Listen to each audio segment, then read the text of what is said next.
പ്രിയപ്പെട്ട സത്യവിശ്വാസികളെ, വിശ്വാസിനികളെ, ജീവിതത്തിൻ്റെ എല്ലാ മേഖലകളിലും റബ്ബ് സുബ്ഹാനഹു വ തആലയെ തഖ്വ ചെയ്ത് സൂക്ഷിച്ചുകൊണ്ട് ജീവിക്കണമേ എന്ന് ഞാൻ ആദ്യമായി എൻ്റെ നഫ്സിനോടും തുടർന്ന് നിങ്ങൾ ഓരോരുത്തരോടും ഓർമ്മപ്പെടുത്തുകയാണ്, വസിയ്യത്ത് ചെയ്യുകയാണ്. അല്ലാഹു സുബ്ഹാനഹു വ തആല അവനെ തഖ്വ ചെയ്ത് ജീവിക്കാൻ നമ്മൾക്കെല്ലാവർക്കും തൗഫീഖ് പ്രദാനം ചെയ്യുമാറാകട്ടെ. അവൻ ഇഷ്ടപ്പെടുന്ന രീതിയിലുള്ളൊരു ജീവിതം കെട്ടിപ്പടുക്കുവാനും ഈമാനോടുകൂടി കലിമത്തുല്ലി മരണപ്പെടുവാനും അള്ളാഹു നമുക്കൊക്കെ തൗഫീഖ് പ്രദാനം ചെയ്യുമാറാകട്ടെ.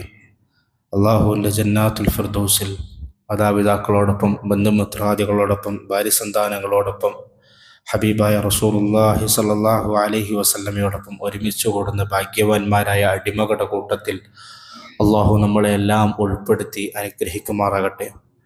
മഹറൂമ്യങ്ങളിൽ പെട്ടുപോകുന്ന, അള്ളാഹുവിൻ്റെ ഭാഗത്തുള്ള തൗഫീഖ് ഇല്ലാതെ നഷ്ടപ്പെട്ടു പോകുന്ന, ഇഖ്ലാസ് ഇല്ലാത്തതിൻ്റെ പേരിൽ അമലുകൾ പായായി പോകുന്ന ഹതഭാഗ്യന്മാരുടെ കൂട്ടത്തിൽ നിന്ന് അള്ളാഹു നമ്മളെല്ലാം കാത്തുരക്ഷിക്കുമാറാകട്ടെ. ആമീൻ യാ റബ്ബൽ ആലമീൻ. ഏറെ പ്രിയം നിറഞ്ഞ സുഹൃത്തുക്കളെ, സഹോദരിമാരെ, സാധാരണഗതിയിൽ നമ്മുടെ വീട്ടിലും കുടുംബത്തിലുമൊക്കെ സ്വീകരണ പരിപാടികൾ നമ്മൾ സംഘടിപ്പിക്കാറുണ്ട്. ഗൾഫിൽ പോയ ഉപ്പ, സഹോദരൻ 1 വർഷമോ 2 വർഷമോ ഒക്കെ കഴിഞ്ഞ് മടങ്ങി വരുന്ന സമയത്ത് വീട്ടിലെ ഉമ്മ വീടെല്ലാം അടിച്ച് വൃത്തിയാക്കി ഭംഗിയാക്കി വെക്കും. നല്ല ബെഡ്ഷീറ്റൊക്കെ വിരിക്കും, സോഫയൊക്കെ ക്ലീനാക്കി വെക്കും, നല്ല ഭക്ഷണമുണ്ടാക്കി അത് വിളമ്പും. ഭർത്താവ് 2 വർഷങ്ങൾക്ക് മുമ്പ് പോയതാണ്. അതുപോലെ വല്ല മത്സര പരീക്ഷകൾക്ക് വേണ്ടി അന്യ സംസ്ഥാനങ്ങളിലേക്ക് പോയ നമ്മുടെ മകൻ, അല്ലെ പഠനാവശ്യത്തിന് വേണ്ടി വേറെ ഏതെങ്കിലും രാജ്യത്തിലേക്ക് പോയ മകൻ, അവരെല്ലാം യാത്ര കഴിഞ്ഞ് മടങ്ങി വരുമ്പോൾ അവരെ സ്വീകരിക്കാൻ വേണ്ടി നമ്മുടെ വീട്ടിലും കുടുംബത്തിലൊക്കെ നമ്മൾ പരിപാടികൾ സംഘടിപ്പിക്കാറുണ്ട്. സർവ്വസാധാരണമാണ്. അതുപോലെ നമ്മളിലേക്ക് ഒരു യാത്രക്കാരൻ മടങ്ങി വരാൻ പോവുകയാണ്. എല്ലാ വർഷവും ആ യാത്രക്കാരൻ നമ്മളിലേക്ക് വരാറുണ്ട് എന്നുള്ള കാര്യം കൃത്യമായിട്ട് നമുക്ക് ബോധ്യമുള്ള കാര്യമാണ്. പക്ഷേ എല്ലാ വർഷവും വരാറുള്ള ആ യാത്രക്കാരൻ വരുന്ന സമയത്ത് 2026 എന്ന ഈ വർഷത്തിൽ, 1447 ഹിജ്റ വർഷം എന്ന ഈ വർഷത്തിൽ റൂഹോടുകൂടി നമ്മൾ ബാക്കിയാകുമോ എന്ന് മാത്രമായിരുന്നു നമ്മുടെ പേടി. അൽഹംദുലില്ലാഹ്, അള്ളാഹുവിൻ്റെ അനുഗ്രഹത്താൽ ആ യാത്രക്കാരൻ വെറും 19 പകലുകളും 19 രാത്രികളുടെയും അകലത്തിൽ നമ്മുടെ അടുത്ത് നിൽക്കുകയാണ്. ഇന്ന് ശഅബാൻ 11 ഈ വർഷത്തിലെ റമളാനിലേക്ക് നമ്മൾ എത്തിച്ചേരാൻ കേവലം 19 ദിനരാത്രികൾ മാത്രമേ നമുക്ക് ബാക്കിയുള്ളൂ. ആദരവായ റസൂലുള്ളാഹി സ്വല്ലല്ലാഹു അലൈഹി വസല്ലം അവിടുത്തെ സഹാബാക്കളും ആ റമളാനിലേക്ക് എത്താൻ വല്ലാതെ കൊതിക്കുകയായിരുന്നു, ആഗ്രഹിക്കുകയായിരുന്നു. അതിനുവേണ്ടി ഒരുങ്ങുമായിരുന്നു, റെഡിയാവുമായിരുന്നു, തയ്യാറാവുമായിരുന്നു. നമ്മുടെ വീട്ടിലേക്ക് മടങ്ങിയെത്തുന്ന ഒരു അതിഥി, ഒരു യാത്രക്കാരനെ സ്വീകരിക്കുന്നത് പോലെ 19 ദിനങ്ങൾക്ക് ശേഷം നമ്മളിലേക്ക് വരാൻ പോകുന്ന അതിഥിയെ സ്വീകരിക്കാൻ വേണ്ടി മാനസികമായിട്ടും ശാരീരികമായിട്ടും നമ്മൾ ഒരുങ്ങേണ്ടതുണ്ട്. നമ്മൾ വീട്ടിലുള്ള കുടുംബക്കാരെ, മക്കളെ, ഭാര്യമാരെ അതിനുവേണ്ടി നമ്മൾ ഒരുക്കേണ്ടതുണ്ട്. എങ്ങനെയാണ് ഒരുങ്ങുക? അത് അമലുകൾ കൊണ്ടാണ് ഒരുങ്ങേണ്ടത്, അമലുകൾ കൊണ്ടാണ് ഒരുങ്ങേണ്ടത്. സാധാരണഗതിയിൽ നമ്മളൊരു ഓട്ടം മത്സരത്തിനൊക്കെ പങ്കെടുക്കുമ്പോൾ മത്സരത്തിൽ പങ്കെടുക്കുന്ന മത്സരാർത്ഥികൾ കസേരയിൽ ഇരിക്കാറില്ല. മത്സരം നടക്കുന്ന സ്ഥലത്ത് വന്ന് നിൽക്കാറുമില്ല. സ്റ്റാർട്ടിംഗ് വിസിൽ മുഴങ്ങുന്നതിന് മുമ്പേ തന്നെ അവരവരുടെ ട്രാക്കിൽ നിലയുറപ്പിക്കും. ട്രാക്കിൽ നിൽക്കുകയല്ല അവർ ചെയ്യുക, അവർ മുമ്പോട്ട് തല ഇങ്ങനെ ചേർത്ത് വെക്കും, തല മുന്നോട്ട് ആഞ്ഞു വെക്കും, 2 കൈകളും താഴെ നിലത്ത് പതിച്ചു വെക്കും, മുട്ട് മണ്ണിൽ പൂഴ്ത്തി വെക്കും. അതും വിസിൽ ഉയർന്ന ഉടനെ ശ്രീകൃതിയിൽ സ്പീഡിൽ മുന്നോട്ട് ഓടാൻ വേണ്ടിയാണ്. കാർ റേസിങ്ങും ബൈക്ക് റേസിങ്ങും കുതിര മത്സരമൊക്കെ നമ്മൾ കാണാറുണ്ട്. കുതിര മത്സരത്തിൽ പങ്കെടുക്കുന്ന മത്സരാർത്ഥി ആ കുതിരയുടെ കടിഞ്ഞാണം പിടിച്ച് റെഡിയായി നിൽക്കും. കാർ റേസിംഗ്, ബൈക്ക് റേസിംഗ് മത്സരത്തിൽ പങ്കെടുക്കുന്ന മത്സരാർത്ഥികൾ അവരവരുടെ വണ്ടി സ്റ്റാർട്ടാക്കി എൻജിൻ ഓണാക്കി ചൂടാക്കി ആക്സിലേറ്ററും ചവിട്ടി മുരടി ഇങ്ങനെ ശബ്ദമുണ്ടാക്കി കാത്തിരിക്കും ഒന്ന് വിസിൽ ഒന്ന് അടിക്കാൻ വേണ്ടി. അതുപോലെ റമദാനിന് വേണ്ടി നമ്മൾ ഒരുങ്ങേണ്ടതുണ്ട്. മഹദി ആയിഷ റളിയല്ലാഹു അൻഹ പറയുന്നു, ഹബീബായ റസൂലുള്ളാഹി സ്വല്ലല്ലാഹു അലൈഹി വസല്ലം റമദാൻ മാസം കഴിഞ്ഞാൽ ജീവിതത്തിൽ ഏറ്റവും കൂടുതൽ നോമ്പ് അനുഷ്ഠിച്ചിരുന്നത് ശഅബാൻ മാസത്തിലായിരുന്നു. ശഅബാൻ മാസത്തിൽ നബിതങ്ങൾ ഇങ്ങനെ നോമ്പ് നോറ്റുകൊണ്ടേയിരിക്കും. പ്രവാചകൻ നോമ്പ് നോറ്റുകൊണ്ടിരിക്കുന്നത് കണ്ടാൽ ചിലപ്പോൾ ഞങ്ങൾക്ക് തോന്നും ഈ മാസത്തിൽ നബിതങ്ങൾ ഇനി ഒരു ദിവസവും നോമ്പ് ഒഴിവാക്കൂല എന്ന് ഞങ്ങൾക്ക് തോന്നിയിരുന്നു. അങ്ങനെ നോമ്പ് നോറ്റ് ഹത്താ യസ്ല ഇലാ റമളാൻ, ആ നോമ്പുകാരനായിക്കൊണ്ടായിരുന്നു റസൂലുള്ളാഹി സ്വല്ലല്ലാഹു അലൈഹി വസല്ലം റമളാൻ മാസത്തിൽ പ്രവേശിച്ചിരുന്നത് എന്ന് മഹദി ആയിഷ റളിയല്ലാഹു അൻഹ പറയുന്നു. മഹാനായ അനസ് റളിയല്ലാഹു അൻഹു പറയാണ്, ശഅബാൻ മാസം ആരംഭിച്ചു കഴിഞ്ഞാൽ, റമളാൻ അല്ലട്ടോ, അനസ് റളിയല്ലാഹു അൻഹു പറഞ്ഞു ശഅബാൻ മാസം ആരംഭിച്ചു കഴിഞ്ഞാൽ കാന സഹാബാക്കൾ കിറാം യഅ്തകിഫൂന അലൽ മസാഹിഫ്, അവർ ഖുർആനിൽ ഇഅ്തികാഫിരിക്കുകയും ഫയഖ്റഉഹ, ഖുർആൻ അധികമായി പാരായണം ചെയ്യുകയും ചെയ്യുമായിരുന്നു. വഅഖ്റജു സകാത അംവാലിഹിം തഖ്വിയതൻ ലിളൈഫിഹിം, മദീനയിൽ അന്ന് ബലഹീനരായിട്ടുള്ള സാധുക്കളായിട്ടുള്ള ഒരുപാട് സഹാബാക്കൾ ഉണ്ടായിരുന്നു. അവർക്കെല്ലാം റമളാൻ മാസത്തിന് വേണ്ടി ഒരുങ്ങാൻ വേണ്ടി സമ്പന്നരായിട്ടുള്ള സഹാബാക്കൾ ആ വർഷത്തിലെ അവരുടെ സകാത്തുകൾ കൊടുത്തു വീട്ടിയിരുന്നത് ശഅബാൻ മാസത്തിലായിരുന്നു. കാരണം ശഅബാൻ മാസത്തിൽ സമ്പത്തൊക്കെ കൊടുത്തിട്ടുണ്ടെങ്കിൽ പാവങ്ങളുടെ കയ്യിൽ സമ്പത്ത് വരും, അവർക്ക് നല്ല ഭക്ഷണമൊക്കെ വാങ്ങിയിട്ട് റമളാനിന് വേണ്ടി അവർക്കും നോമ്പ് നോക്കാൻ സാധിക്കും എന്നുള്ളത് കൊണ്ട് സകാത്തുകളൊക്കെ മദീനത്തുള്ള സഹാബാക്കൾ കൊടുത്തു വിട്ടിരുന്നത് ശഅബാൻ മാസത്തിലായിരുന്നു.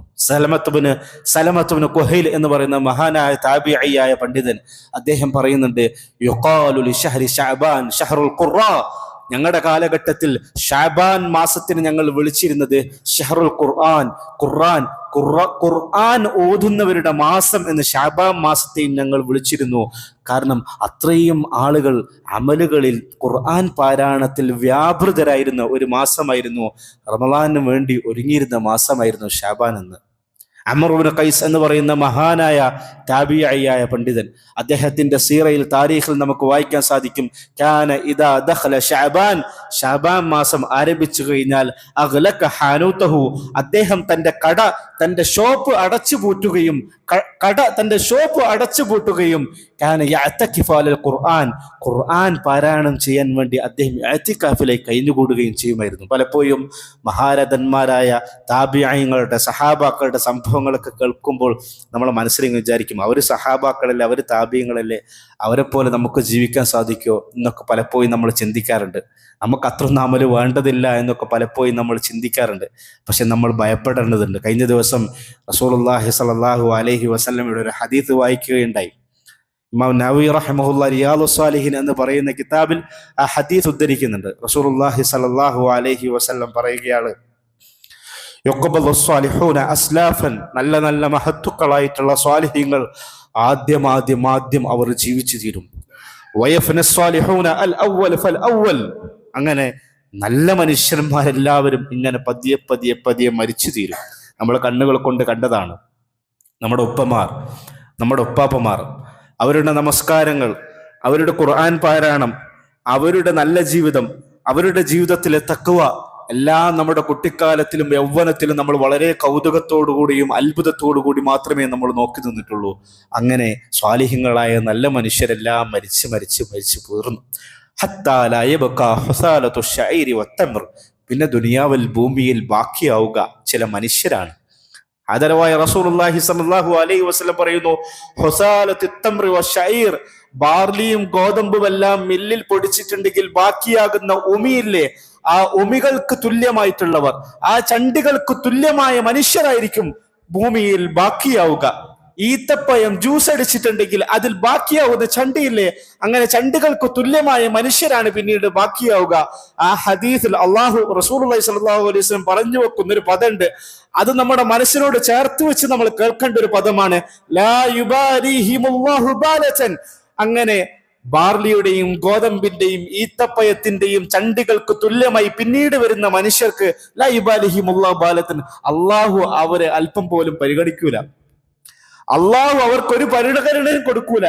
അവന്റെ റഹ്മത്ത്, അവന്റെ റിള, അവന്റെ സ്വർഗം നൽകുന്ന കാര്യത്തിലൊന്നും അള്ളാഹു അവരെ പരിഗണിക്കൂല. നമ്മൾ ഭയപ്പെടേണ്ടതുണ്ട്. അങ്ങനെ നബി തങ്ങൾ സല്ലല്ലാഹു അലൈഹി വസല്ലം കേവലം ചണ്ടികളെന്ന് സമീകരിച്ചവരിൽ പെട്ടവരാണോ, കേവലം ചണ്ടികളെന്ന് നബി തങ്ങൾ പറഞ്ഞവരിൽ പെട്ടവരാണോ എന്ന് നമ്മളോട് തന്നെ ചോദിക്കേണ്ട ഒരു പ്രധാനപ്പെട്ട ചോദ്യമാണ്. നമ്മുടെ ജീവിതത്തിൽ അമലുകൾ ഉണ്ടാവണം.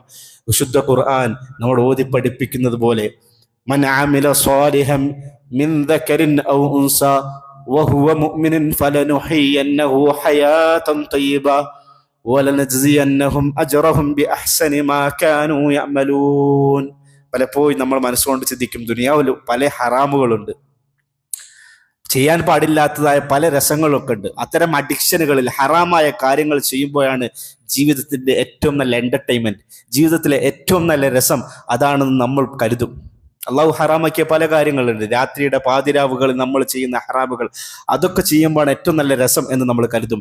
എന്നാൽ ഖുർആൻ പറയുന്നു, മൻ അമില സ്വാലിഹൻ മിൻ ദക്രിൻ ഔ ഉൻസ വഹുവ മുഅ്മിനുൻ ഫലനുഹയ്യന്നഹു ഹയാതൻ തയ്യിബ.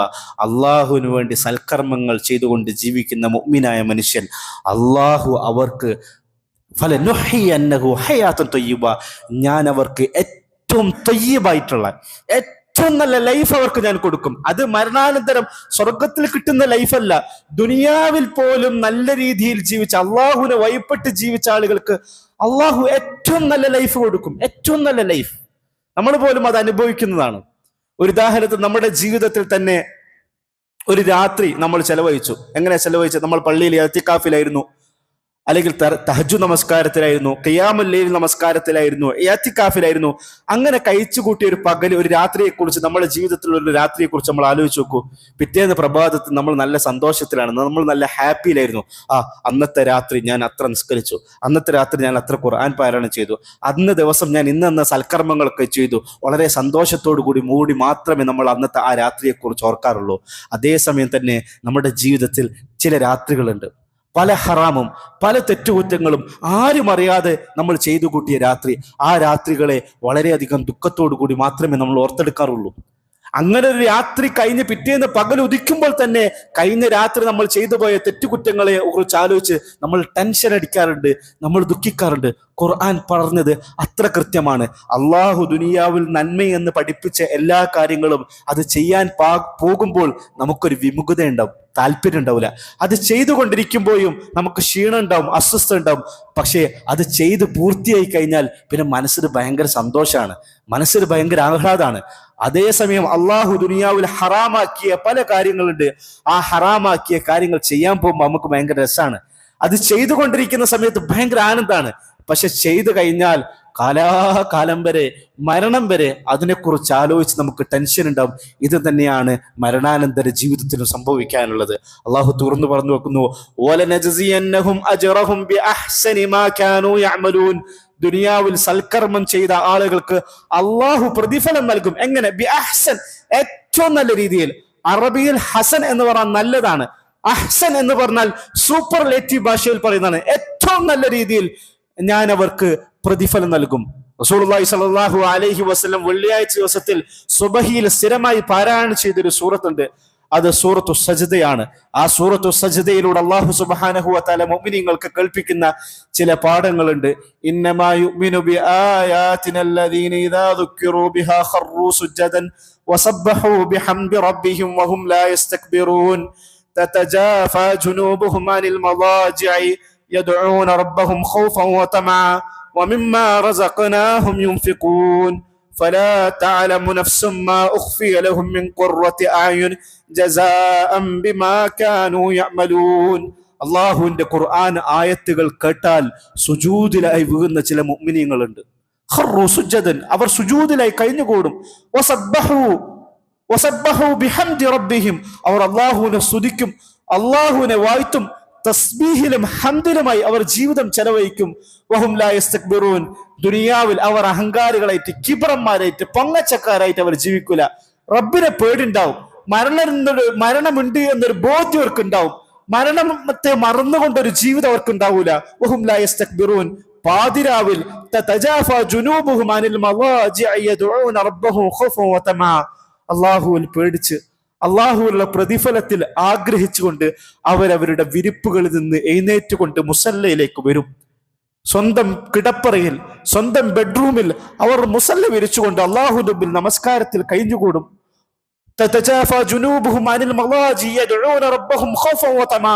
കണ്ണീർ വാർത്തുകൊണ്ട് അവർ അള്ളാഹുവോട് ദുആ ചെയ്യും. അവർ കേവലം നമസ്കാരത്തിൽ മാത്രം ഒതുങ്ങുന്നവരല്ല, അവർ ദുനിയാവിലുണ്ട് അധ്വാനിക്കുന്നുണ്ട്, സമ്പത്ത് ഉണ്ടാക്കുന്നുണ്ട്. ആ സമ്പത്ത് കൊണ്ട് ഭാര്യക്കും മക്കൾക്കും ചെലവിന് കൊടുക്കുന്നുണ്ട്, ഉമ്മാക്ക് ചെലവിന് കൊടുക്കുന്നുണ്ട്, സഹോദരിക്ക് ചെലവിന് കൊടുക്കുന്നുണ്ട്. കുടുംബത്തിൽ വീട്ടിൽ കല്യാണം കഴിയാത്ത പെൺകുട്ടികളെ വിവാഹം കഴിക്കാൻ വേണ്ടി ഓടി നടക്കുന്നുണ്ട്. അനാഥകൾക്കും യതീമ്യങ്ങൾക്കും വേണ്ടി അവർ ചെലവഴിക്കുന്നുണ്ട്. മറ്റുള്ള ആവശ്യമായ ഇടങ്ങളിലെല്ലാം നോക്കി നോക്കി ദുനിയാവിന്റെ ആവശ്യങ്ങളിലും സ്ഥലങ്ങളിലൊക്കെ അവർ ചെലവഴിക്കുന്നുണ്ട്. അങ്ങനെയുള്ള ആളുകളൊക്കെ പറഞ്ഞതിന് ശേഷം അള്ളാഹു പറയാണ്, ഫലാ തഅലമു നഫ്സും മാ ഉഖ്ഫിയ ലഹും മിൻ ഖുർറത്തി അയുൻ. അങ്ങനെയുള്ള മുഅ്മിനീങ്ങൾക്ക് വേണ്ടി ഉഖ്ഫിയ ലഹും, ഖുർആൻ ഉപയോഗിച്ച പദം അങ്ങനെയാണ്, ഞാൻ അവർക്ക് വേണ്ടി ഒളിപ്പിച്ചു വെച്ചിരിക്കുകയാണ്. ആരും ഇതുവരെ കാണാത്ത രീതിയിൽ ഞാൻ ഒളിപ്പിച്ചു വെച്ചിരിക്കുകയാണ്. മിൻ ഖുർറത്തി അയുൻ, കണ്ണിന്റെ ആനന്ദത്തിനാൽ, കണ്ണിന്റെ ആനന്ദത്തിനാൽ അവർക്ക് വേണ്ടി ഞാൻ ഒരുക്കി വെച്ചിരിക്കുന്നതിനെ, ഞാൻ അവർക്ക് വേണ്ടി തയ്യാറാക്കി വെച്ചതിനെ ഫലാ തഅലമു നഫ്സുൻ, ഒരു നഫ്സിനും അറിയില്ല, ഒരു നഫ്സും അറിയില്ല. ഈ ഖുർആൻ ആയത്തിനെ റസൂലുള്ളാഹി സ്വല്ലല്ലാഹു അലൈഹി വസല്ലം തന്നെ പഠിപ്പിച്ചിരുന്നത് മഹാനായ അബൂ ഹുറൈറ റളിയല്ലാഹു അൻഹു പറയുന്നുണ്ട്. റസൂലുള്ളാഹി സ്വല്ലല്ലാഹു അലൈഹി വസല്ലം പറയുകയാണ്, ഈ ഖുർആൻ ആയത്തിന്റെ വ്യാഖ്യാനമായി കൊണ്ട് അല്ലാഹു പഠിപ്പിക്കുന്നു, അഅദത്തു ലി ഇബാദി അൽ സ്വാലിഹീൻ മാ ലാ ഐനു റഅത് വലാ ഉദുനു സമഅത് വലാ ഖതറ അലാ ഖൽബി ബശരിൻ. ഇന്നേവരെ ഒരു മനുഷ്യന്റെയും കണ്ണുകൾ കൊണ്ട് കണ്ടിട്ടില്ലാത്ത, ഒരു മനുഷ്യന്റെ കാതുകൾ കൊണ്ടും കേട്ടിട്ടില്ലാത്ത, വലാ ഖതറ അലാ ഖൽബി ബശരിൻ, ഒരു മനുഷ്യന്റെ ഹൃദയം ഉപയോഗിച്ചുകൊണ്ട് ഇമേജ് ചെയ്യാൻ പോലും സാധിക്കാത്ത, ഇമേജ് ചെയ്യുന്ന ഒരു കാലത്താണ് നമ്മൾ ജീവിക്കുന്നത്. ആർട്ടിഫിഷ്യൽ ഇന്റലിജൻസ് ഉപയോഗിച്ചുകൊണ്ട് ലോകത്തുള്ള എല്ലാം ഇമേജ് ചെയ്തെടുക്കാൻ, അതുണ്ടാക്കിയെടുക്കാൻ സാധിക്കുന്ന ഒരു കാലഘട്ടത്തിലാണ് നമുക്കുള്ളത്. ഒരു ആർട്ടിഫിഷ്യൽ ഇന്റലിജൻസിനോ ഒരു മനുഷ്യന്റെ മസ്തിഷ്കത്തിന് പോലും ഇമേജ് ചെയ്യാൻ പോലും സാധിക്കാത്ത രീതിയിലാണ് മരണാനന്തര ജീവിതത്തിൽ എന്നെ ഭയപ്പെടുന്ന അമല് ചെയ്യുന്ന ആമലികൾക്ക് വേണ്ടി, മുത്തഖീങ്ങൾക്ക് വേണ്ടി ഞാൻ ഒരുക്കി വച്ചിരിക്കുന്നത്. വീണ്ടും തുടർന്ന് അള്ളാഹു പറയുന്നു, ഫഖ്റഉ ഇൻ ശിഅ്തും, വേണമെങ്കിൽ ഖുർആൻ തുറന്നു വെച്ച് സൂറത്തു സജ്ദ നിങ്ങൾക്ക് ഓതാം. ഫലാ തഅലമു നഫ്സും മാ ഉഖ്ഫിയ ലഹും മിൻ ഖുർറത്തി അയുൻ, എന്താണ് ഞാൻ നിങ്ങൾക്ക് വേണ്ടി ഉണ്ടാക്കി വെച്ചതെന്ന് നിങ്ങൾക്കാർക്കും ചിന്തിച്ചോ ആലോചിച്ചിട്ടോ മനസ്സിലാക്കാൻ സാധിക്കൂല എന്ന് ഖുർആൻ പറയുകയാണ്. മഹാനായ അലി ഇബ്നു അബി ത്വാലിബ് റളിയല്ലാഹു അൻഹു, അലി റളിയല്ലാഹു അൻഹുവിന്റെ ഖിലാഫത്തിന്റെ അവസാന കാലഘട്ടത്തിൽ ഒരിക്കൽ പാതിരാവിൽ അദ്ദേഹം ഇങ്ങനെ സുദീർഘമായി നിന്ന് നമസ്കരിക്കുന്ന ഒരു മനുഷ്യൻ കണ്ടു. ആ മനുഷ്യൻ നമസ്കാരത്തിന് ശേഷം അലി റളിയല്ലാഹു അൻഹുവിന്റെ അടുക്കൽ വന്നിട്ട് പറഞ്ഞു, അലി,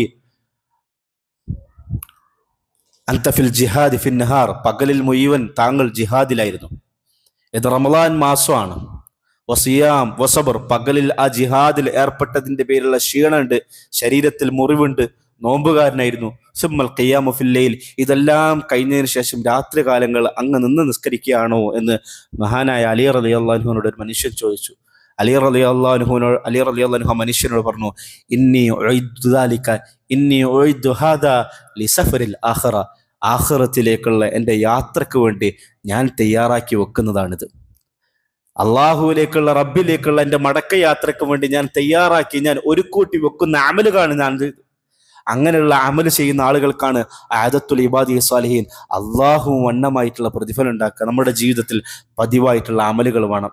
5 നേരത്തെ നമസ്കാരങ്ങൾ നിർവഹിക്കുന്നതിന് പുറമായിട്ട് പതിവായി നമ്മുടെ ജീവിതത്തിൽ അമലുകൾ വേണം. നമ്മുടെ ഉപ്പമാരിൽ, നമ്മുടെ ഉപ്പാപ്പമാരിൽ നമ്മൾ കണ്ടു ശീലിച്ച പല ശീലങ്ങളുണ്ടായിരുന്നു. അതിനെ പഴയകാലങ്ങളിൽ ഔറാദുകൾ എന്നൊക്കെ നമ്മൾക്ക് വിളിക്കുകയായിരുന്നു. പതിവായുള്ള ജീവിതശീലങ്ങൾ, പതിവായി ഒരു ഖുർആൻ പാരായണം ചെയ്യുന്ന സമയം നമുക്ക് വേണം. പതിവായി ദിക്ർ ചെയ്യുന്ന ഒരു സമയം നമുക്ക് വേണം. പതിവായി അള്ളാഹുവിന്റെ മുമ്പിൽ നമ്മൾ ഒറ്റയ്ക്കിരിക്കുന്ന ഒരു സമയം നമുക്ക് വേണം. പതിവായി ഒരു ദിവസത്തിൽ റബ്ബിന്റെ മുമ്പിൽ കൈകൾ ഉയർത്തിക്കൊണ്ട് കണ്ണീർ വാർക്കുന്ന ഒരു സമയം നമുക്ക് വേണ്ട. പതിവായി ആരോരുമില്ലാത്തവർക്ക് വേണ്ടി എന്തെങ്കിലും ചെയ്യാൻ നമുക്ക് സാധിക്കണം. പതിവായി ഏതെങ്കിലും രീതിയിലുള്ള കാരുണ്യ പ്രവർത്തനത്തിന്റെ ഭാഗമാവാൻ നമുക്ക് സാധിക്കണം. പതിവായി ഏതെങ്കിലും ഇസ്ലാമിക പ്രസ്ഥാനത്തിനോട് ചേർന്ന് വന്നുകൊണ്ട് ദീനിന്റെ ദാവാ പ്രവർത്തന മേഖലകളിൽ, പ്രസ്ഥാന മേഖലയിൽ പ്രവർത്തിക്കാൻ നമുക്ക് സാധിക്കണം. അങ്ങനെയുള്ള അമലുകൾ മാത്രമാണ് നമുക്ക് ഭാഗിയാകുക. ഖുർആൻ പറഞ്ഞു വെക്കുന്നുണ്ട്, മൻ വമൻ യഅമൽ മിസ്ഖാല ദർറത്തിൻ ഖൈറൻ യറ, നമ്മൾ എന്താണോ ഖൈറ്, എന്ത് നന്മയാണോ നമ്മൾ ചെയ്യുന്നത്, ആ നന്മകളെ നമ്മൾ കാണും, ആ നന്മകളെ നമുക്ക് കാണും. പലപ്പോഴും നമുക്കൊരു തെറ്റിദ്ധാരണയുണ്ട്, നമ്മൾ മുസ്ലിമാണ്, നമ്മൾ മുഅ്മിനാണ്, വലിയ വലിയ പൻപാപങ്ങളിൽ നിന്ന്, പാപകർമ്മങ്ങളിൽ നിന്നൊക്കെ മാറി നിൽക്കുന്നുണ്ട്, ഇതെല്ലാം മതി എന്നൊരു ധാരണയിൽ അമലുകൾ തീരെ കുറഞ്ഞു പോകുന്ന ഒരു സ്ഥിതിവിശേഷം നമ്മളൊക്കെ നമ്മുടെ ജീവിതത്തിൽ കാണുന്നുണ്ട്. അങ്ങനെ ഇരുന്ന് അമൽ ചെയ്യേണ്ടതെന്നുള്ള ആവശ്യമില്ല എന്നൊരു തെറ്റിദ്ധാരണ നമുക്ക് കാണുന്നുണ്ട്. എന്നാൽ നമ്മളും മഹത്തുക്കളായ സഹാബത്തുൽ കിറാമും താബിഈങ്ങളും തമ്മിലുള്ള അടിസ്ഥാനപരമായിട്ടുള്ള വ്യത്യാസം അതാണ്. റസൂലുള്ളാഹി സ്വല്ലല്ലാഹു അലൈഹി വസല്ലം പഠിപ്പിക്കുന്നുണ്ട്, ഖൈറുൽ ഖുറൂനി ഖർനി, ഏറ്റവും നല്ല കാലഘട്ടം എന്റെ കാലഘട്ടത്തിൽ ജീവിച്ച സഹാബാക്കളെയാണ്, അവർ നിങ്ങൾ ഫോളോ ചെയ്യണം, അവരുടെ ജീവിതത്തിലേക്ക് നിങ്ങൾ നോക്കണം എന്ന് നബി തങ്ങൾ പഠിപ്പിക്കുന്നുണ്ട്. നമ്മൾ മഹത്തുക്കൾ എന്ന് പറയുന്ന, സ്വർഗത്തിലേക്ക് ആദ്യം കയറിപ്പോറിയ മഹത്തുക്കൾ എന്ന് നമ്മൾ പഠിപ്പിക്കുന്ന, പ്രവാചകൻ ചൂണ്ടിക്കാണിച്ചു വന്ന എല്ലാ മഹാരഥന്മാരുടെയും ജീവിതത്തിലെ ഏറ്റവും പ്രധാനപ്പെട്ട വസ്തുത ജീവിതത്തിലെ അമലുകളാണ്. അവർ സ്ഥിരമായി ചെയ്തുകൊണ്ടിരുന്ന അമലുകളാണ്, സൽക്കർമ്മങ്ങളാണ്. ആ വിഷയത്തിൽ അവർ പരസ്പരം അങ്ങോട്ടും ഇങ്ങോട്ടും മത്സരിക്കായിരുന്നു. മഹാനായ അബൂബക്കർ നമുക്കറിയാം, ഉമർ റളിയല്ലാഹു അൻഹു നമുക്കറിയാം. പക്ഷേ അബൂബക്കറിന്റെയും ഉമറിന്റെ ഇടയിൽ നടന്നൊരു മത്സരമുണ്ട്. ആ മത്സരം ഖിലാഫത്ത് തനിക്ക് കിട്ടണം എന്ന പേരിലുള്ള ഒരു മത്സരമല്ല. ഉമർ റളിയല്ലാഹു അൻഹുവിന് അബൂബക്കർ റളിയല്ലാഹു അൻഹുവിനോട് എപ്പോഴും കടുത്ത അസൂയായിരുന്നു. എന്തായിരുന്നു അസൂയൊക്കെ കാരണം എന്നറിയുമോ? എല്ലാ അമലുകളിലും അബൂബക്കർ തന്നെ മുമ്പിൽ, എന്നും ഏറ്റവും ടോപ്പ് അബൂബക്കർ തന്നെ. ഒരിക്കലും എനിക്ക് അബൂബക്കറിനെ തോൽപ്പിക്കാൻ പറ്റുന്നില്ല എന്നൊരു മാനസിക അവസ്ഥയോടുകൂടിയായിരുന്നു മഹാനായ ഉമർ റളിയല്ലാഹു അൻഹു ജീവിച്ചത്. റസൂലുള്ളാഹി സ്വല്ലല്ലാഹു അലൈഹി വസല്ലമയുടെ കാലഘട്ടത്തിൽ ഖൈബർ യുദ്ധം നടന്ന വർഷം ഹിജ്റ 9-ാം വർഷം, ആ ഹിജ്റ 8-ാം വർഷം, ആ ഹിജ്റ 8-ാം വർഷത്തിൽ നടന്നൊരു സംഭവം ഹദീസിന്റെ ഗ്രന്ഥങ്ങൾ നിങ്ങൾക്ക് വായിക്കാൻ സാധിക്കും. മുസ്ലിമീങ്ങളെല്ലാം വലിയ ക്ഷാമത്തിലും പ്രയാസത്തിലും ഉണ്ടായിരുന്ന വർഷമായിരുന്നു ഖൈബർ യുദ്ധസമയം. ആ സമയം യുദ്ധത്തിന് വേണ്ടി പോവാൻ വേണ്ടി റസൂലുള്ളാഹി സ്വല്ലല്ലാഹു അലൈഹി വസല്ലം ഇസ്ലാമിക രാജ്യത്തിന് വേണ്ടി, യുദ്ധ ആവശ്യങ്ങൾക്ക് വേണ്ടി, സ്വതക്ക ചെയ്യാൻ വേണ്ടി സഹാബാക്കളോട് ആവശ്യപ്പെട്ടു. ഉമർ റളിയല്ലാഹു അൻഹു പറയാണ്, ആ സമയത്ത് എൻ്റെ കയ്യിൽ ഒരുപാട് സമ്പത്ത് ഉണ്ടായിരുന്നു, പൈസ ഉണ്ടായിരുന്നു.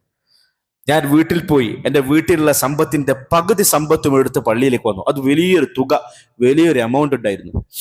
അന്ന് ആ സമ്പത്തും എടുത്ത് പള്ളിയിലേക്ക് വരുമ്പോൾ എൻ്റെ മനസ്സിലുണ്ടായിരുന്നു, അൽയൗമു അസ്ബഖു അബൂബക്കർ, ഇന്നത്തെ ദിവസം എനിക്ക് അബൂബക്കർക്ക് തോൽപ്പിക്കാൻ സാധിക്കും എന്നുറച്ച ബോധ്യം എനിക്കുണ്ടായിരുന്നു. ഞാൻ പള്ളിയിലെത്തി, എൻ്റെ കയ്യിൽ വലിയ ദീനാറും ദിർഹം എല്ലാം ഉണ്ട്, വീട്ടിലുള്ള പകുതി എടുത്തിട്ടാണ് ഞാൻ വന്നത്. അപ്പോഴാണ് അബൂബക്കർ റളിയല്ലാഹു അൻഹു കയറി വരുന്നത്. അദ്ദേഹത്തിന്റെ കയ്യിൽ വളരെ തുച്ഛമായിട്ടുള്ള സമ്പത്ത് പണവുമായിട്ട് എടുത്തിട്ടാണ് അദ്ദേഹം പള്ളിയിലേക്ക് വന്നത്. റസൂലുള്ളാഹി സ്വല്ലല്ലാഹു അലൈഹി വസല്ലം വന്നു. സഹാബാക്കളെല്ലാം ഒരുപാട് സമ്പത്തുമായിട്ട് വന്നിട്ടുണ്ട്, പലരും പല വലിയ വലിയ സമ്പത്തായിട്ട് വന്നിട്ടുണ്ട്. ഉമർ റളിയല്ലാഹു അൻഹു ഒരുപാട് സമ്പത്ത് എടുത്തിട്ടാണ് ഈ യുദ്ധാവശ്യത്തിന് വേണ്ടി സദക്ക ചെയ്യാൻ വേണ്ടി വന്നത്. അബൂബക്കർ റളിയല്ലാഹു അൻഹുവിന്റെ കയ്യിൽ വളരെ അല്പം മാത്രമേ ഉള്ളൂ. റസൂലുള്ളാഹി സ്വല്ലല്ലാഹു അലൈഹി വസല്ലം ഉമറിനോട് ചോദിച്ചു, മാദാ അബഖൈത ലി അഹ്ലിക യാ ഉമർ, ഉമറെ എന്താണ് താങ്കൾ വീട്ടുകാർക്ക് വേണ്ടി ബാക്കി വെച്ചത്? ഉമർ റളിയല്ലാഹു അൻഹു പറഞ്ഞു, അബഖൈതു നിസ്ഫ് വഅതൈതു ബിന്നിസ്ഫ്, എന്റെ വീട്ടുകാർക്ക് വേണ്ടി, കുടുംബക്കാർക്ക് വേണ്ടി ഞാൻ പകുതി ബാക്കി വെച്ചു, ബാക്കി പകുതി സ്വത്ത് എടുത്തിട്ടാണ് സദക്ക ആവശ്യാർത്ഥം ഞാൻ പള്ളിയിലേക്ക് വന്നത്. മഹാനായ അബൂബക്കർ റളിയല്ലാഹു അൻഹുവോട് ചോദിച്ചു, മാദാ അബഖൈത ലി അഹ്ലിക യാ അബാ ബക്കർ, അബൂബക്കർ റളിയല്ലാഹു അൻഹു പറഞ്ഞു, അബഖൈതു ലഹുമുല്ലാഹ വറസൂല, ഞാൻ അല്ലാഹുവിനെയും അവന്റെ റസൂലിനെയും മാത്രമാണ് എന്റെ വീട്ടുകാർക്ക് വേണ്ടി ബാക്കിയാക്കിയത്. പറഞ്ഞതിന്റെ അർത്ഥം വീട്ടിലൊന്നും ബാക്കി വെച്ചിട്ടില്ല, വീട്ടിലൊന്നും ബാക്കി വെച്ചിട്ടില്ല. വീട്ടിലുള്ള മുഴുവൻ എടുത്തിട്ടാണ് അള്ളാഹുവിന്റെ ഈ ദീനിന് വേണ്ടി ഞാൻ വന്നിരിക്കുന്നത്. അതിൽ വീട്ടുകാരും തൃപ്തരാണ്. കാരണം വീട്ടുകാർ ആയിഷ റളിയല്ലാഹു അൻഹയുടെയും അസ്മാ റളിയല്ലാഹു അൻഹുവിന്റെ ഉമ്മയായ ഉമ്മ റുമ്മാനാണ്. മക്കൾ ആയിഷയും അസ്മാ റളിയല്ലാഹു അൻഹയെ പോലുള്ള വലിയ വലിയ സഹാബത്തുൽ കിറാമാണ്. അവരും തൃപ്തയാണ്, വീട്ടിലുള്ള എടുത്തിട്ട് ഉപ്പ പോയതിന്റെ വിഷയം തൃപ്തരാണ്. അബഖൈതു ലഹും, അല്ലാഹു വറസൂൽ, അള്ളാഹുവിനെയും അവന്റെ റസൂലിനെയും മാത്രമേ ബാക്കിയാക്കിയിട്ടുള്ളൂ. ആ ഹദീസിൽ ഉമർ റളിയല്ലാഹു അൻഹു പറയുന്നുണ്ട്, വല്ലാഹി ലാ അസ്ബഖ അബാ ബക്കർ അബദാ, മരിക്കുവോളം അബൂബക്കറിനെ എനിക്ക് തോൽപ്പിക്കാൻ സാധിക്കൂല എന്നെനിക്ക് ബോധ്യമായി. അമലുകളുടെ വിഷയത്തിൽ പരസ്പരം മത്സരിച്ച മഹാരഥന്മാർ, ജീവിതത്തിൽ സൽക്കർമ്മം ചെയ്യാൻ വേണ്ടി പരസ്പരം മത്സരിച്ച മഹാരഥന്മാർ, നമ്മൾ നമ്മളോട് തന്നെ ചോദിക്കേണ്ട ചോദ്യങ്ങളാണ്. നമ്മുടെ ജീവിതത്തിൽ അമലുകൾ പതിവാക്കാൻ, സാധ്യമാകുന്ന സൽക്കർമ്മങ്ങൾ പതിവാക്കാൻ, അങ്ങനെ ഒരു ആമിലായി മാറാൻ, ആമിലിന് അറബിയിൽ പണിക്കാരൻ എന്നൊരർത്ഥമുണ്ട്. അള്ളാഹുവിന്റെ പണിക്കാരായി മാറാൻ നമുക്ക് സാധിക്കണം. അള്ളാഹുവിന്റെ പണിക്കാരായി മാറാൻ നമുക്ക് സാധിക്കണം. ഫളീലത്തുൽ ഷെയ്ഖ് അബ്ദുർ റസാഖ് അൽ ബദർ എന്ന് പറയുന്ന മഹാനായ ഹറമൈനിലെ പണ്ഡിതനുണ്ട്. അദ്ദേഹം തൻ്റെ ജീവിതത്തിൽ നിന്ന് പറഞ്ഞു വെക്കുന്ന, അദ്ദേഹത്തിന്റെ കണ്ണുകൾ കൊണ്ട് പറഞ്ഞു വെക്കുന്ന ഒരു ജീവിതാനുഭവമുണ്ട്. അദ്ദേഹം പറയാണ്, ഞാൻ ഒരിക്കൽ ഹറമിൽ റമദാൻ മാസത്തിൽ വന്നിരുന്നു. റമദാനിലെ അവസാനത്തെ 10 അത്. ഖിയാമുൽ ലൈൽ നമസ്കാരം നടന്നുകൊണ്ടിരിക്കുന്നു. അന്ന് ഖിയാമുൽ ലൈൽ നമസ്കാരത്തിൽ ഹറമിൽ പാരായണം ചെയ്തുകൊണ്ടിരുന്നത് 3.5 ജുസ് ആയിരുന്നു. 3.5 ജുസ് പാരായണം ചെയ്തിരുന്നു. ആദ്യത്തെ 2 റക്അത്തിൽ 1 ജുസ് പാരായണം ചെയ്യും, രണ്ടാമത്തെ 2 റക്അത്തിൽ അര ജുസ്, മൂന്നാമത്തെ 2 റക്അത്തിൽ അര ജുസ്, നാലാമത്തെയും അഞ്ചാമത്തെയും 2 റക്അത്തിൽ അര ജുസ് വീതം 3.5 ജുസ് പാരായണം ചെയ്യും. ഏകദേശം സൂറത്തുൽ ബഖറയും അതിനുശേഷമുള്ള ആലു ഇംറാന്റെ പകുതി ഭാഗവും ഓതിവെക്കും. ഞാൻ എൻ്റെ കണ്ണുകൾ കൊണ്ട് കണ്ടൊരു കാഴ്ചയാണ്. ഹറമിൽ ഞാൻ ഇബാദത്തിലായി കൊണ്ട് ആ പള്ളിയിൽ ഇരിക്കുന്ന സമയത്ത് ഇന്തോനേഷ്യക്കാരനായ ഒരു മനുഷ്യൻ, സാധാരണ ഞാൻ അദ്ദേഹത്തെ കാണാറുണ്ട്. അദ്ദേഹത്തിന് ഒരൊറ്റ കാല് മാത്രമേ ഉള്ളൂ. അദ്ദേഹത്തിൻ്റെ കയ്യിൽ നടക്കാൻ വേണ്ടി ഒരു ഊന്നുവടിയുണ്ട്. ആ ഊന്നുവടിയിൽ ഊന്നുകൊണ്ട് പള്ളിയിലെ ആ സഫിലേക്ക് മനുഷ്യൻ വരുന്നു, കൈ കെട്ടുന്നു. 3.5 ജുസ് പാരായണം ചെയ്യുന്ന നമസ്കാരത്തിൽ അയാൾ ഇങ്ങനെ കഷ്ടപ്പെട്ടുകൊണ്ട് പ്രയാസപ്പെട്ടുകൊണ്ട് സുജൂദിലേക്കും റുകൂഇലേക്കും വീണ്ടും ഇഅ്തിദാലിലേക്കും ഖിയാമിലേക്കും ഒന്ന് നമസ്കരിക്കുകയും ആ നമസ്കാരം പൂർത്തിയാക്കുകയും ചെയ്യുന്നത് ഞാൻ എൻ്റെ കണ്ണുകൾ കൊണ്ട് കണ്ടു എന്ന് പറഞ്ഞു വെക്കുമ്പോൾ നമ്മളോട് തന്നെ ചോദിക്കേണ്ട ഒരു ചോദ്യമുണ്ട്. നമ്മുടെ ജീവിതത്തിൽ നമുക്ക് പറയാൻ എന്ത് ന്യായീകരണങ്ങളും കഴിവുകളാണ് ഉള്ളത്? റസൂലുള്ളാഹി സ്വല്ലല്ലാഹു അലൈഹി വസല്ലം പഠിപ്പിക്കുന്ന ഒരു കാര്യമുണ്ട്, ബാദിറു ബിൽ അഅമാലി സബ്അൻ. നിങ്ങളുടെ എല്ലാം ജീവിതത്തിൽ 7 കാര്യങ്ങൾ സംഭവിക്കാനുണ്ട്. ആ 7 കാര്യങ്ങൾ സംഭവിക്കുന്നതിന് മുമ്പ് പരമാവധി അമലുകൾ ജീവിതത്തിൽ സജ്ജീവാക്കാൻ നിങ്ങൾക്ക് സാധിക്കണം. പ്രവാചകൻ ചോദിക്കുന്നു, ഹൽ തൻതളിറൂന ഇല്ലാ ഫഖറൻ മുൻസിയ. ഇന്ന് നിങ്ങളുടെ കയ്യിൽ അത്യാവശ്യം പണവും സമ്പത്തൊക്കെ ഉണ്ടാവും, പക്ഷേ ഈ സമ്പത്തും പണവും എല്ലാം നഷ്ടപ്പെട്ട് ഭാവിയിൽ നിങ്ങൾ ദാരിദ്ര്യത്തിലേക്ക് പോകാൻ സാധ്യതയുണ്ട്. ആ ദാരിദ്ര്യത്തിലേക്ക് പോയാൽ പിന്നെ പണം ഉണ്ടാക്കാനുള്ള ചിന്ത മാത്രമേ ഉള്ളൂ. ആ ദാരിദ്ര്യത്തിൽ നിന്ന് എങ്ങനെങ്കിലും രക്ഷപ്പെടണം എന്നൊരു ആലോചന മാത്രമേ നിങ്ങൾക്കുണ്ടാവൂ. അങ്ങനെ ഒരു ദാരിദ്ര്യം വരുന്നതിന് മുമ്പായി പരമാവധി സൽക്കർമ്മങ്ങൾ ചെയ്യാൻ നിങ്ങൾക്ക് സാധിക്കണം. തുടർന്ന് റസൂൽ സല്ലല്ലാഹു അലൈഹി വസല്ലം പറയുന്നു, ഔ ഗൈറ മുത്ഖിയ, അല്ലെങ്കിൽ കുറച്ചും കൂടി കഴിഞ്ഞാൽ നിങ്ങൾക്ക് ഒരുപാട് ജോലികൾ വരും, ഒരുപാട് സമ്പത്ത് വരും. ഒരു ഷോപ്പുള്ള 2-3 ഷോപ്പൊക്കെ തുറക്കും. ഷോപ്പുകൾ അധികരിക്കുന്നതനുസരിച്ച് ജീവിതത്തിന്റെ തിരക്കുകളും കൂടും. ആ തിരക്കുകൾ കൂടുന്നൊരു സന്ദർഭമാകുമ്പോൾ അമൽ ചെയ്യാൻ പറ്റാത്തൊരവസ്ഥ വരും. അതുകൊണ്ട് ഇന്ന് അമൽ ചെയ്യാൻ നിങ്ങൾക്ക് സാധിക്കണം. ഔ ഫഖറൻ മുഫ്സിദ, അല്ലെങ്കിൽ ഔ മറളൻ മുഫ്സിദ, നിങ്ങൾ ഇന്ന് ആരോഗ്യവാന്മാരാണ്. ഈ ആരോഗ്യമെല്ലാം മാറി രോഗാവസ്ഥയിലേക്ക് കിടക്കപ്പായയിൽ കിടന്നു പോകുന്നൊരവസ്ഥ ഉണ്ട്. ഏറ്റവും കുറഞ്ഞ ഭാഷയിൽ പറഞ്ഞാൽ ഒന്ന് മുട്ട് വളച്ചുകൊണ്ട് സുജൂദും റുക്കുവും ചെയ്യാൻ പോലും സാധിക്കാത്തൊരു ജീവിതത്തിന്റെ പ്രായം നമ്മുടെ എല്ലാം മുമ്പിലുണ്ട്. ആ രോഗാവസ്ഥ വരുന്നതിന് മുമ്പായി ജീവിതത്തിൽ സാധ്യമാവുന്ന അമലുകൾ ചെയ്യാൻ സാധിക്കണം. ഔ ഹറമ മുഫ്രിദ, വാർദ്ധക്യം വരാനുണ്ട്. കണ്ണ് കാണാൻ സാധിക്കാത്ത, നന്നായി ഒന്ന് നടക്കാൻ സാധിക്കാത്ത, ടോയ്ലറ്റിൽ പോകാൻ സാധിക്കാത്ത ഒരു വാർദ്ധക്യം വരാനുണ്ട്. ഇതെല്ലാം പറഞ്ഞതിന് ശേഷം റസൂലുള്ളാഹി സ്വല്ലല്ലാഹു അലൈഹി വസല്ലം പറഞ്ഞു വെച്ചു, ഔ മൗതൻ മുജ്ഹിസ, മരണം മുമ്പിൽ വരാനുണ്ട്. ദജ്ജാൽ മുമ്പിൽ വരാനുണ്ട്. ഖിയാമത്ത് നാൾ വരാനുണ്ട്. ഈ 7 കാര്യങ്ങൾ വരുന്നതിന് മുമ്പായി നിങ്ങളുടെ ജീവിതത്തിൽ പരമാവധി അമലുകൾ കൊണ്ട് സജീവമാക്കാൻ നമുക്ക് സാധിക്കണം. അവസാനം ഒടുക്കം മരണം എത്തിക്കഴിഞ്ഞാൽ പിന്നൊന്ന് നീട്ടിക്കിട്ടണേ എന്ന് നമ്മൾ എത്ര കാത്തിരുന്നാലും എത്ര നമ്മൾ ആഗ്രഹിച്ചാലും നടക്കൂല. ഫിർഔന്റെ കഥയെക്കുറിച്ച് സൂറത്തുൽ യൂനുസ് പരാമർശിക്കുന്നുണ്ട്. ഫിർഔൻ മൂസ അലൈഹിസ്സലാമിനെ പിടികൂടാൻ വേണ്ടി മൂസ അലൈഹിസ്സലാമിന്റെ പിറകെ പോയി. ചെങ്കടലിൽ മുങ്ങിത്തായുന്ന സമയത്ത് ഫിർഔൻ വിളിച്ചു പറഞ്ഞു, ഹത്താ ഇദാ അദ്റകഹുൽ ഗറഖു ഖാല ആമന്തു. ചെങ്കടലിൽ മുങ്ങിത്തായുന്ന സമയത്ത് ഫിർഔൻ വിളിച്ചു പറഞ്ഞു, ആമന്ത്, ഞാൻ വിശ്വസിച്ചു, ഞാൻ അള്ളാഹുവിന് വഴിപ്പെട്ട് ജീവിക്കാം. ബനൂ ഇസ്രായേലുകാരും മോശയും വിശ്വസിച്ചിരിക്കുന്ന അള്ളാഹു ഞാൻ വിശ്വസിച്ചു എന്ന് ഫിർഔൻ വിളിച്ചു പറഞ്ഞു. ആ വിളിച്ചു പറഞ്ഞ ഫിർഔനോട് പറയപ്പെട്ടു, ആന, ഇപ്പോഴാണോ ഫിർഔന് നിനക്ക് നന്നാവാൻ സമയം കിട്ടിയത്? ഇപ്പോഴാണോ നിനക്ക് മാറാനൊരു ചിന്ത വന്നത്? ഇതിനു മുമ്പ് നീ അള്ളാഹുവിനെ ധിക്കരിക്കുന്നതായിരുന്നു, അള്ളാഹുവിനെ അനുസരിക്കാത്തവനായിരുന്നു. ഇതുപോലെ മരണമെത്തുന്ന സന്ദർഭത്തിൽ സക്രാത്തിന്റെ നിമിഷത്തിൽ ഒന്ന് മാറണം, ഒന്ന് അമൽ ചെയ്യണം എന്നാഗ്രഹിച്ചാൽ സമയം നീട്ടിക്കിട്ടുള്ള അള്ളാഹു സുബ്ഹാനഹു വ തആല ആ അവസ്ഥയിൽ നിന്ന് നമ്മളെ കാത്തുരക്ഷിക്കുമാറാകട്ടെ. അമലുകൾ കൊണ്ട് ജീവിതം ധന്യമാക്കാൻ, സജീവമാക്കാൻ അള്ളാഹു നമുക്കൊക്കെ തൗഫീഖ് പ്രദാനം ചെയ്യുമാറാകട്ടെ. വ ആഖിറു ദഅവാന അൽഹംദുലില്ലാഹി റബ്ബിൽ ആലമീൻ.